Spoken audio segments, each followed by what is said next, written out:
Hi, I'm Mikyla Wilfred, and welcome to the last Goof and Chill of the school year.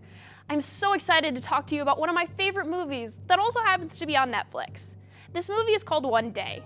In this movie, Dexter and Emma start by first talking after their college graduation on July 15th, 1988. They had met at her birthday party where he spilled her drink on her. Their talking turns into an awkward night, and then a rocky relationship. They become the epitome of a platonic relationship that they refuse to admit to the other that they're in love. A year later, she moves to London to become a writer, and he moves to India to become a teacher, but his life goal is to become famous.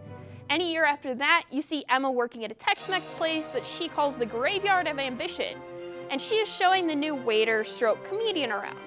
It becomes obvious that she is in love with Dexter, and he is completely oblivious to this fact. Later, he becomes in charge of his own show, and after a few years, she's still working at this Mexican place.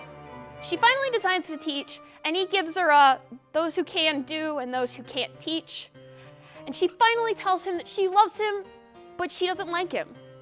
He becomes engaged to another woman, and she lives with another man, and in an hour and 45 minutes, you see them lose and win each other several times, holding onto the edge of your seat trying to figure out what they will do next. Now that you have the plot, I think it is important to explain the title and the unique conceit of the movie.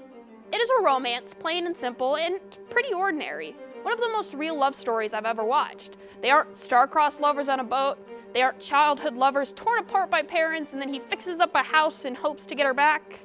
No, this movie is pretty logically paced and pretty logical in the romance. The movie shows Emma and Dexter every July 15th from 1988 to 2011, which was the year the movie came out. This really does allow the movie to have great pacing, while everything can change easily, such as a parent's health, or the rise or fall of a career, and still make it so a side romance can occur, or even a wedding. This is what makes it my favorite movie. You feel so attached to these characters as they fight, love, succeed, and fail. And because of the year time jumps, it's a nice pace, movie, and reality. I decided to watch this movie solely on cast, as I often do. Emma is played by Anne Hathaway, who was Fantine in Les Miserables, and was Catwoman in The Dark Knight Rises. Dexter is played by Jim Sturgis, who was Ben, the lead, in 21, and was also in Cloud Atlas as Adam Ewing, Poor Hotel Guest, Megan's Dad, Highlander, Hey Joe Yang. This is the perfect movie for a date night or a girls' night. Curl up and watch this cute movie and enjoy the roller coaster that is One Day. Let me know what you think of this movie at ZTV Goofing Off with the hashtag Goof and Chill. I hope you enjoy it as much as I did. Enjoy Netflix searching.